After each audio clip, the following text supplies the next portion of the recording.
Hello everyone, welcome to tasty tales. నేను మీ అనిత. మినప్పిండితో మురుకులు ఎలా చేయాలో చూద్దామండి. బియ్యపిండి 4 కప్పులు తీసుకోవాలి. దానిలో 1 కప్పు మినప్పిండి వేసుకోవాలి. ఈ పిండి వేయించి ఆడించిన మినప్పిండి అండి. ఉడకబెట్టుకొని అది పేస్ట్ చేసుకొని మినపప్పు అది కూడా వేసుకొని చేసుకోవచ్చు. ఇది మటుకు నేను మినప సున్ని వేసుకుంటున్నాను, షుగర్ లేనిదన్నమాట. 1:4 మినప్పిండి 1, బియ్యపిండి 4. ఈ డ్రై ఇంగ్రీడియంట్స్ అన్నీ వేసుకొని బాగా మిక్స్ చేసుకోవాలండి. వాము బాగా చేత్తో నలిపేసి వేసుకోవాలి. నువ్వులు కూడా వేసుకోవచ్చు. తెల్ల నువ్వులైనా పర్లేదు, నల్ల నువ్వులైనా పర్వాలేదు. సరిపడినంత సాల్ట్, కొంచెం కారము వేసుకొని ఇంగ్రీడియంట్స్ అన్నీ బాగా మిక్స్ చేసుకోవాలి. ఫస్ట్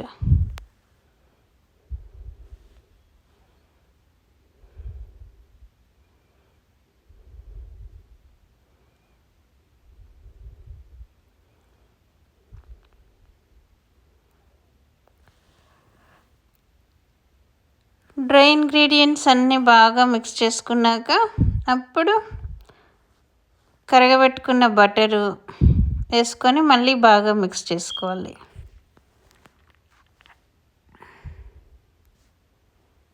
కారం ఇట్లా జల్లించేసుకున్నానండి. అడుగునే ఉంటే అవన్నీ రాకుండా. మళ్ళీ మనము అది వేసుకున్నప్పుడు దానిలోంచి కిందకి దిగదనమాట, అడ్డుపడిపోతూ ఉంటుంది.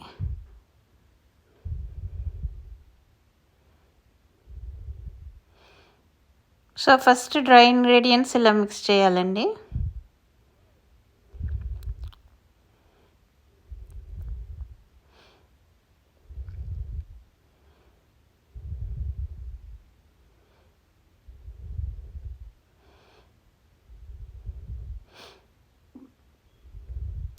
తర్వాత కరగబెట్టుకున్న బటర్ వేసుకోవాలండి. 1 స్టిక్ సరిపోతుంది.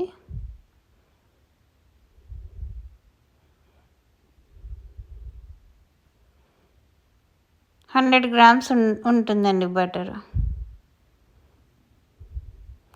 ఇది కూడా బాగా మిక్స్ చేసుకున్నాక కొంచెం గోరువెచ్చని వాటర్ పోసుకొని బాగా కలుపుకోవాలి.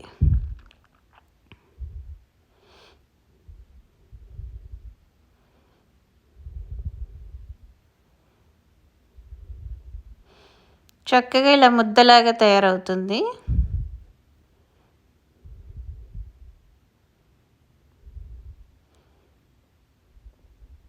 ఇప్పుడు మనం జంతికల గొట్టంలో పెట్టుకొని వేసుకోవడమే. సపరేట్గా వేసుకొని ఆయిల్లో వేసుకోవచ్చండి. అన్నీ ఒకసారి వేసుకొని, లేకపోతే డైరెక్ట్గా ఆయిల్లో అయినా వేసుకోవచ్చు.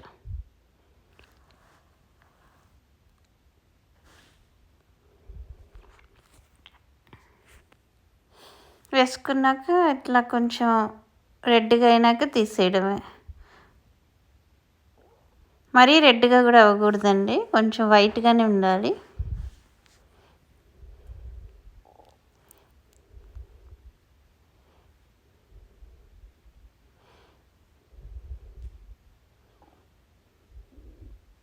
ఇది మళ్ళీ ఇంకొకసారి చెప్తున్నానండి. ఈ కప్ వచ్చి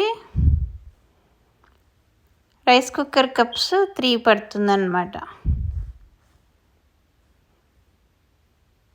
దీంతో 1:4 వేసుకున్నాను. 1 మినప్పిండి, 4 బియ్యపిండి.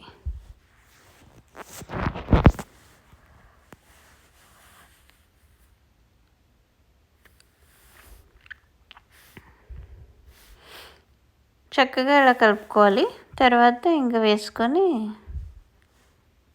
ఫ్రై అయినాక తీసుకోవాలి. ఇలా రెడీ అయిపోతాయండి.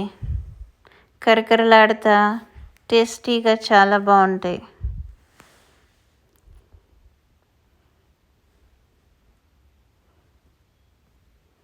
నేను 2 రకాల షేపులు చేశానండి. రెండిట్లో కూడా టేస్ట్ బాగుంది.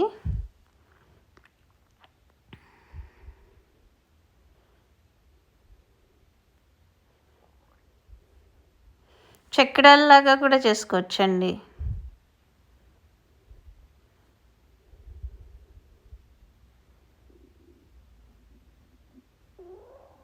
చక్కగా పిల్లలు ఇష్టంగా తింటారు.